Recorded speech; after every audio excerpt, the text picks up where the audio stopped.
মান্না ভাই তো বাংলাদেশ চলচ্চিত্র শিল্পী সমিতিরও নেতা ছিলেন, হ্যাঁ। জি।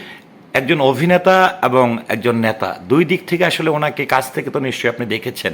তিনি কেমন ছিল? এবং এখন কিন্তু প্রায় সময় কথা ওঠে যে চলচ্চিত্রের এই বর্তমানে ক্লান্তি লগ্নে একজন চিত্রনায়ক মান্না অনেক প্রয়োজন ছিল।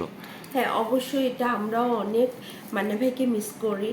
যে ওই সময় আসলে আহ, আমিও নতুন ছিলাম। কে নেতা, কে শিল্পী সমিতির নেতা, কে প্রেসিডেন্ট, কে সেক্রেটারি, এগুলো নিয়ে কিন্তু আমরা কোনোদিনও আগে বুঝিনি। আমাদের ওই সময়টা মানে কি বলবো, ভোট দিতে আসাটাই ছিল একটা আনন্দের ব্যাপার। ওই দিনটাই আমাদের কাছে মনে হতো যে ঈদের দিনের থেকেও অনেক বেশি কিছু। কারণ আমরা ভোট দিতে যাব, সবাই আসবে, সবার সাথে দেখা হবে, ছবি তুলব, ওই যে একটা আন্তরিকতা, ওইটা খুব ছিল। আর ওই সময়টা যেটা ছিল যে ভোটের আগে সবাই দল ধরে ধরে এক এক বাসায় যেতেন ভোট ভোট চাওয়ার জন্য। ওইটা খুবই আমরা মজা নিতাম, ভালো লাগতো। কিন্তু শিল্পীদের মধ্যে যে বা সমিতি নিয়ে কোনোদিন কোনো গ্যাঞ্জাম, কোনোদিন কোনো প্রবলেম কিন্তু আমরা ফেস করিনি। যেটা হতো যে আমাদের শিল্পীরা যদি কখনো কোনো অন্যায় করতেন, সেটা সমিতিতেই মিটমাট করে দেওয়া হতো। কোনোদিন শিল্পীদের বিরুদ্ধে মামলা, মকদ্দমা, এগুলো কোনোদিন হয়নি, আমরা কোনোদিন দেখিনি। বর্তমান তো প্রেক্ষাপটে একজন মান্না যে পরিমাণের সাংগঠনিক ছিলেন মান্না ভাই, এবং সিনেমা প্রেমী একজন মানুষ ছিলেন। জি, যাই করতেন, পলিটিক্স যাই বলি না কেন, তিনি কিন্তু ইন্ডাস্ট্রির জন্য করতেন। অবশ্যই।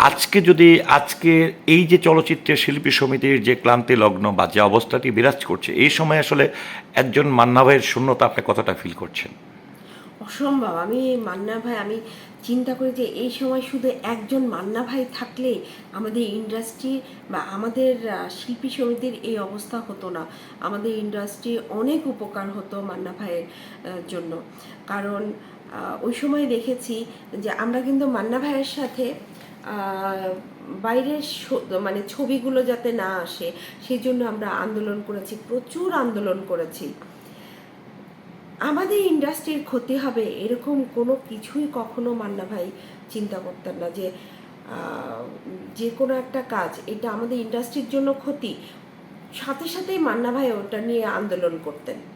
মানে ইন্ডাস্ট্রির মান্না ভাইকে স্বার্থে। কিন্তু বলা হয় প্রতিবাদী নায়ক। অবশ্যই। হ্যাঁ, সেটি হচ্ছে গল্পেও প্রতিবাদী, বাস্তবে আসলে কতটা প্রতিবাদী ছিলেন? হ্যাঁ, উনি মানে নির্দ্বিধায় কেউ কিছু করলো, অন্যায় করলো, সাথে সাথে উনি বলে দিতেন যে এই তুমি এটা করছো, এটা করা ঠিক না, এটা করবা না। এই যে একটা প্রতিবাদ করার যে টেন্ডেন্সি, এটা মান্না ভাইয়ের মধ্যে ছিল। মানে অন্যায়কে উনি অন্যায় বলতেন যে এটা অন্যায়, তুমি এটা অন্যায় করতে পারো না, বা এটা শুধরে নাও।